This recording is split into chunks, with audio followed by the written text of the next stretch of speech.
Hey, Chief, how you doing? Not bad, Sarah. How about you? Man, I'm excellent today. Okay, excellent is good. So, what do you want to talk about today? Well, let's talk about probably my experience back in Marvel Comics then. Okay, excellent. So, when did you start working there?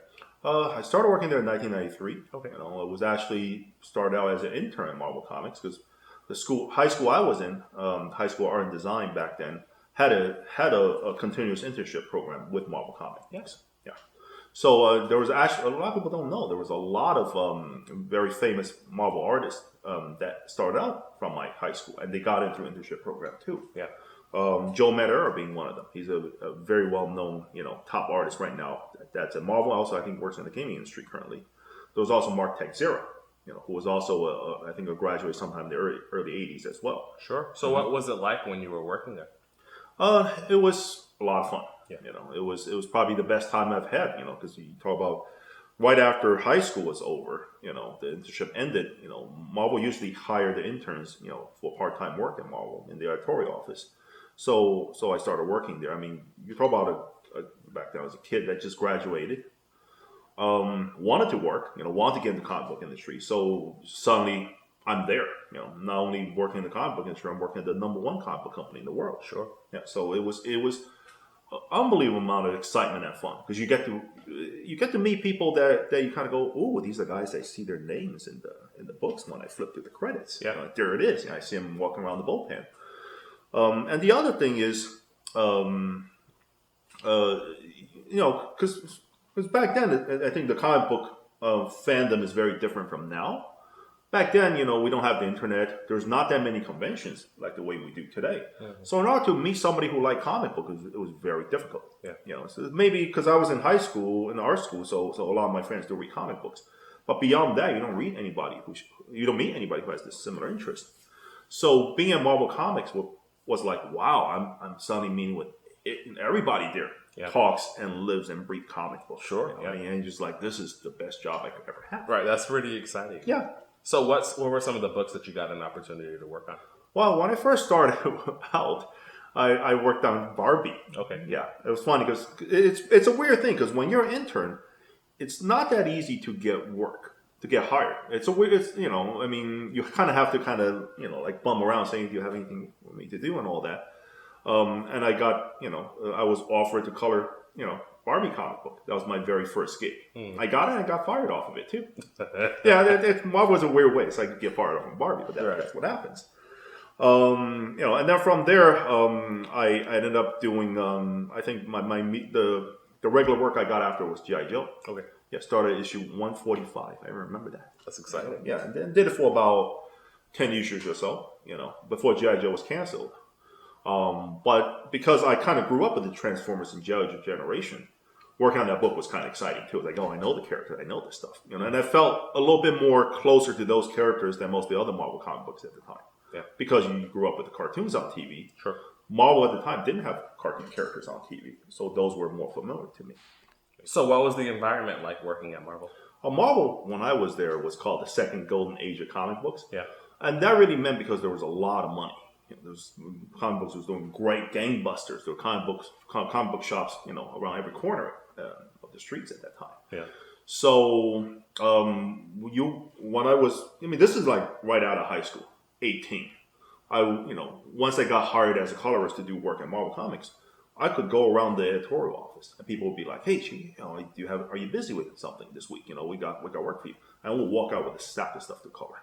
And I was making about probably $3,000 to $4,000 a month just coloring comic books. Yeah. And for about 1993, that's a tremendous amount of money for an 18-year-old kid, at high school. But then there was even more money for people who were doing writing and penciling and inking.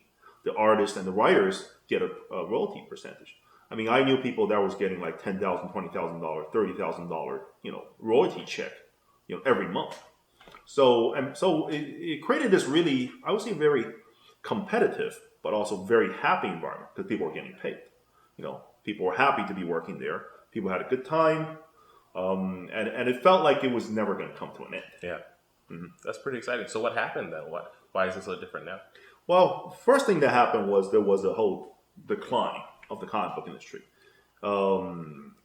sort of what a lot of people point to was the speculation market fell out. Speculation market was people used to buy, maybe just one issue of X-Men, but suddenly go, I'm going to get 2 issues and keep one, stored away, in a nice bag so it doesn't get ruined. I can sell it years later.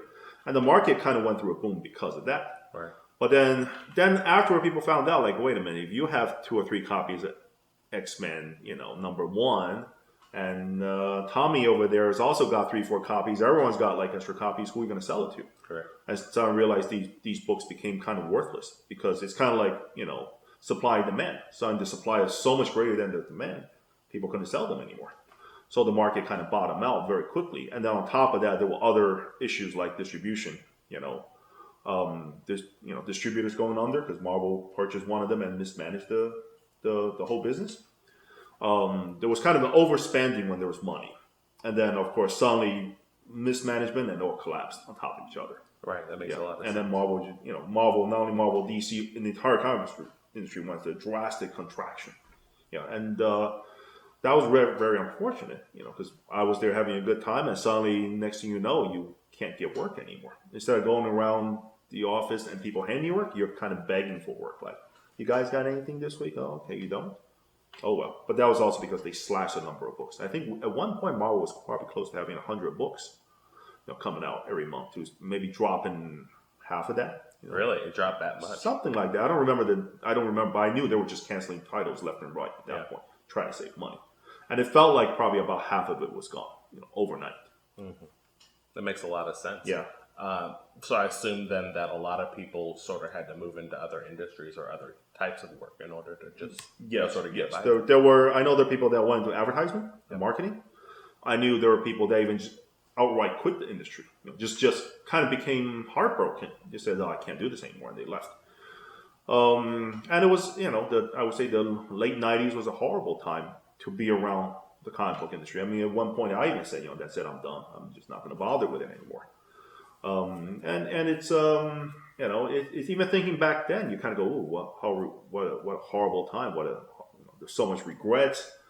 If the industry kind of hung in there for a little bit and then made smarter decisions, we probably would have pulled out of that too. But instead, it felt like everybody was giving up. I remember there was an editor I spoke to, around that time period when things were really bad, and the guy says, "Oh, nothing sells. Nothing sells right now except Spawn." Yeah. And then I was thinking, that's ridiculous because we have Spider-Man. If you don't have faith in that anymore, what are you going to do? But that was the mentality at the time when things started going bad. It started crashing and falling apart. Sure. Do you think that was avoidable, or do you feel like it was really something that was inevitably going to happen? I think it was inevitably going to happen. I think they could have brought the scale down a little smaller and not such a drastic crash. But I think everybody in the industry was just making dumb decisions because the money was so good. Yeah. I remember even the editor-in-chief at the time, Tom DeFalco, wrote a whole article that talked about how gimmick covers, the silver foil cover, the hologram cover, he goes, that's the way to sustain the industry. We can keep pumping out these specialty covers and it'll kind of float the industry and we can sell more and more and more and more. If you look back and look at that article, it's absolutely ridiculous. But at the time, we were selling millions and millions of copies because of that. And people just didn't see how short-sighted that was, how quickly everything went over a cliff. Yeah, that makes a lot of sense. Yeah. You've also worked at other companies, right? Yes. So you've worked at Viz and a few others, right?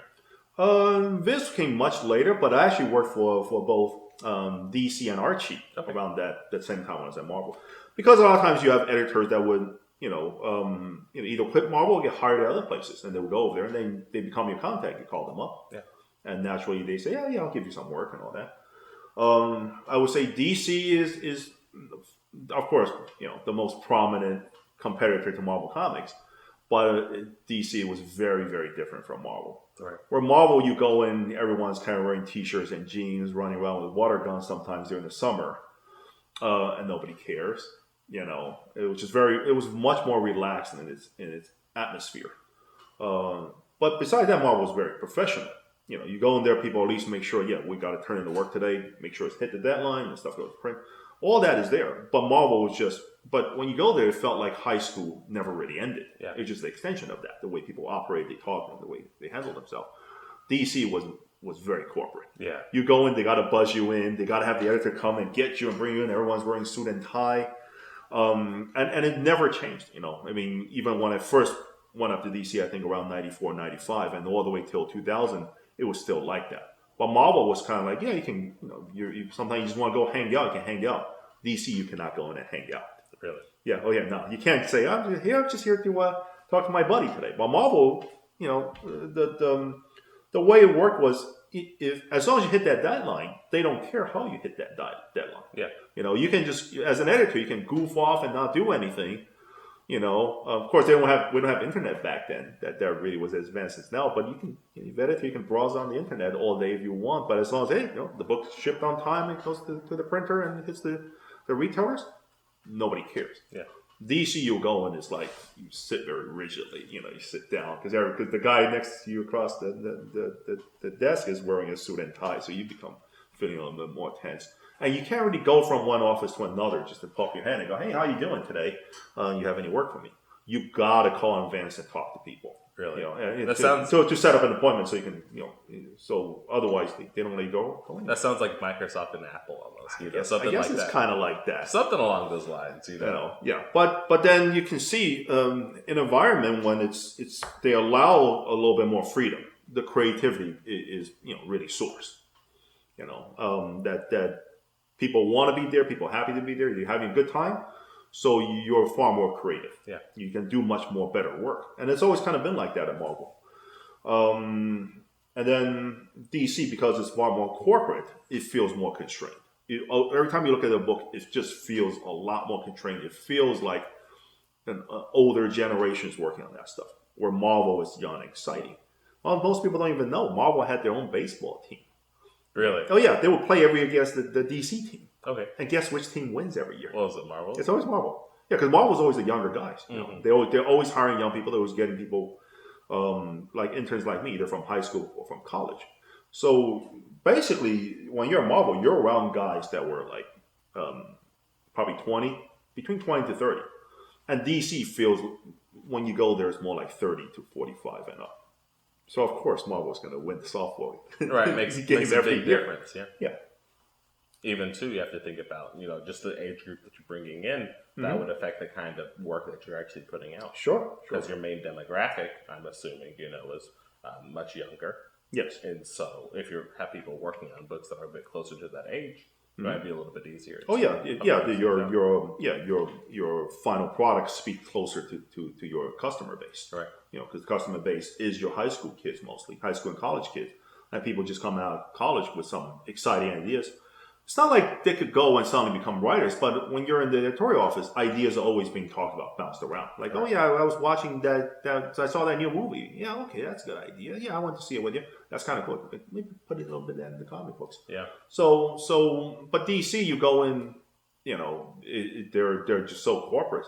The way I remembered it. Yeah, that's really great. That's really interesting. Mm-hmm. So tell me a little bit more about how Marvel's different from back then compared to now. Well, from what I'm able to gauge, because I haven't been up to Marvel since probably early 2000. There was that crash in the industry, and Marvel filed for bankruptcy. Marvel also moved to a different location. They used to be situated at 387 Park Avenue South, which was they took up 4 stories of that building. The top 4 floors. I think once they moved, it was a much smaller office too. So I never got a chance to go up there because I didn't know many editors anymore. But from what I'm able to gauge on stories I've heard since is that first of all, because there's less money to go around, people are I think we're kind of like any company that's in trouble, work much harder and get paid less. Mm-hmm.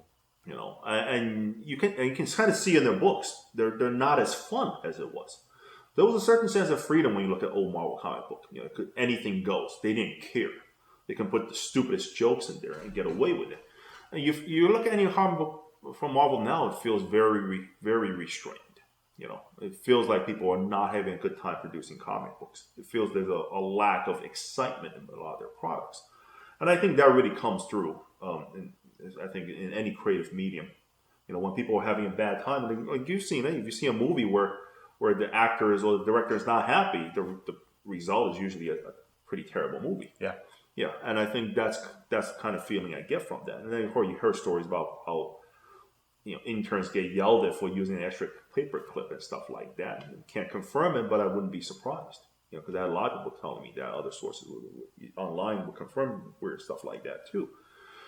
So I think that's kind of a shame. You went from the number one comic book company in the world, where I remember back then, every time it snowed, because in New York, every time it snowed, I was kind of sad and I couldn't go into the office and just have a good time. Right.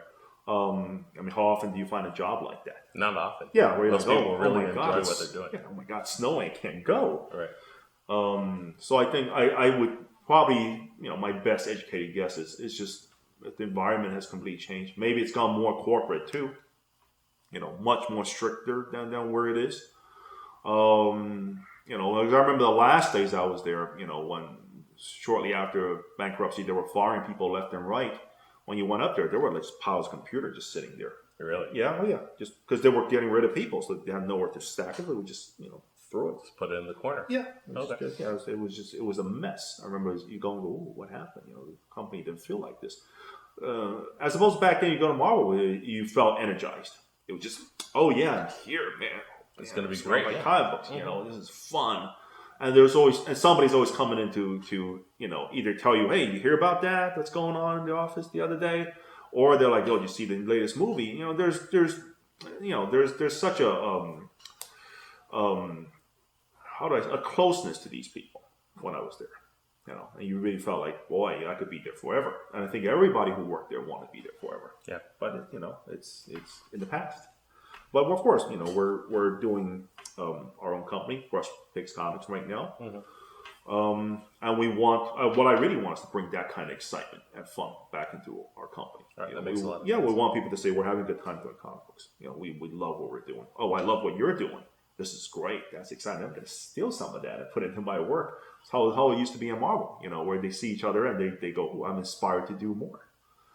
And that's kind of what I really would like to have for our company. Yeah, I agree. A company that's exciting, a company Sure. where people are interested and optimistic about what they're doing, definitely will produce a better product. So yes, better product, better readership. Yeah. Just better overall. You want to feel like you're going up and up instead of going, well, maybe trending downward or not even sure where the roadmap is. Sure, makes sense. Yeah. I'm excited, and I think we're going to do great things. Sure. All right. Thanks, guys, for watching the video. We appreciate you. Yeah, have a good time.